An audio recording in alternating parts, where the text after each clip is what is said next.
you can visit me on www.realfootytalk.com. Find me on Facebook /RealFootyTalk or tweet me at Nick Webster. This is View from the Terraces. And basically, a quick look back at the Premiership weekend. I'm not going to talk about the teams that nobody wants to talk about, i.e. the Sunderlands, the West Hams, the Southamptons. Good wins all around. But we've got to talk about the teams that really generate all the news. Manchester United, back to winning ways. Big story here. Moisey and Ferguson obviously had a meeting after the cup loss last weekend to Swansea and sorted some things out, because United then did the business against the Swans this time around. But really, United still a very, very poor imitation of what a Manchester United team is looking like. And you've got to say, and we've spoken about it, Ferguson, leave David Moyes alone. Let him do his own thing. I'm sure it's going to come good. No, not really. It's going to come good in the end.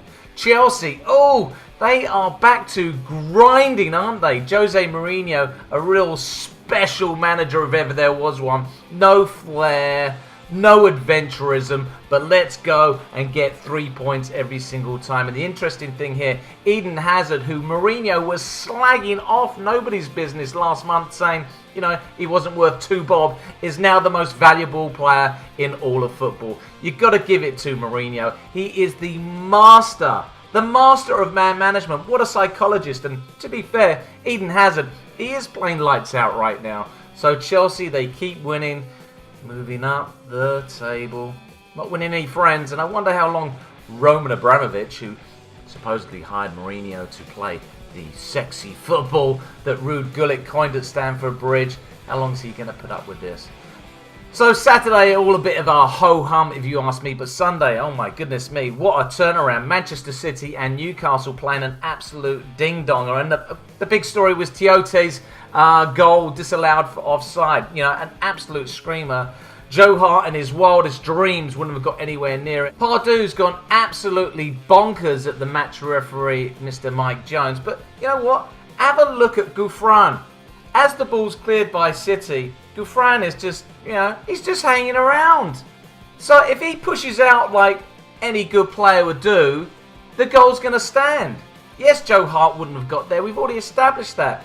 But the man was in an offside position, and technically, if you want to be arguing and you don't have the ability, the match referees don't have the ability to see every conceivable angle, you'd say Gouffran was interfering with play. So, you know what, Newcastle? Only got yourself to blame on that one. But City, looking very, very ominous. 6 wins on the bounce. Mancini certainly sorted out this away day form. And in terms of depth, quality, the title is Manchester City's to lose. But someone who might push them very close is Liverpool. Wow, what a game we had at Stoke. 8 goals, and to be fair, the 5-3 scoreline wasn't a fair reflection of the game, was it? Could have been 6-6, 7-6. I mean, who knows? The goals just kept on flying in. The thing for me, though, the big turning point was Raheem Sterling. I mean, really, is that what it takes to win a penalty in the Premier League these days?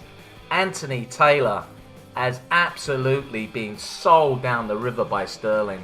I mean, really, was that a penalty? I'm convinced it wasn't a penalty, and there may have even been a suspicion of handball in the build-up to the penalty anyway.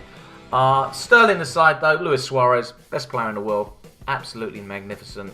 No one can stop him, but give Stoke a lot of credit. They kept on pouring forward, but Brendan Rodgers' team on the counter-attack, they are looking exceedingly dangerous and almost impossible to stop. So there's my little review of the weekend. It's View from the Terraces. Go to realfootytalk.com.